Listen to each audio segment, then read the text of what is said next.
There's this thing many people don't talk about when it comes to the creative process. But wait a minute, what really is the creative process?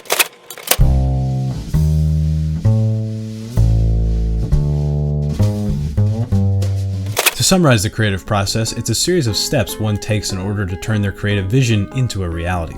The names of these steps and what they are differ from person to person, but in actuality, everyone's creative process is fairly similar, which is why these definitions, names, and the number of steps don't really matter, especially for this video, because all you need to know is that there's something missing. You may be thinking that you're required to know the various steps within the process in order to understand what's missing, but you really don't, not for today. All you need is a basic understanding of the process as a whole, which you should kind of already have from the first part of the video, but if you still don't understand, here's my creative process for an example. My creative process for videos, short stories, and video editing projects consists of an idea coming to fruition, writing an outline, and beginning research if need be.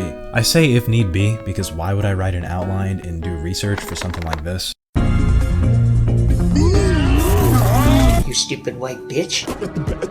Anyway, then I begin actually writing the script, which sometimes takes a while. Then I have to make corrections, edit, make a shitty thumbnail, and boom, everything is complete. This process is very similar to these two diagrams right here, most of the time. Through a bit of research or just talking to any creative person you know, you'd have a hard time finding someone with a process that doesn't reflect something along the lines of these diagrams at a surface level. Now, at this point in the video, you may be asking, what's really missing from everyone's description of the process? Is there something I didn't catch within the description of yours? Well, to be honest, I didn't mention the missing piece within my description either.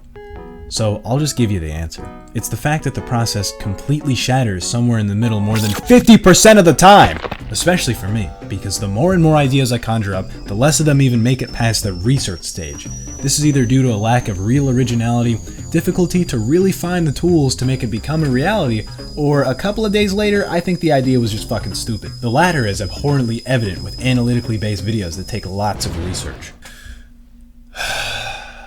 This is a problem that many just call the artistic/creative wall, or just write off as starting projects and not finishing them because, oh, I'm so quirky and it's just part of who I am. Hence why this problem is discussed in conversations regarding personality types, or a whole slice of the conversational pie is reserved just for this problem. But I believe this wall is hit during the creative process for many people and thus becomes an integral part of the creative process that isn't discussed in all the shitty TED Talks and blogs written by 42-year-old women. This is why I dislike hearing people talk about the creative process, because when I hear it be described, I just feel as if something is missing in everyone's description of the process.